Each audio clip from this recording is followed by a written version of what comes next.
Buyurun buyurun buyurun. Tabii ki. Yiyelim.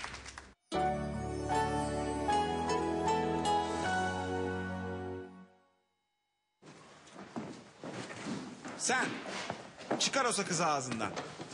Roko Pop sakız çiğne. Sakız artık böyle bir şey.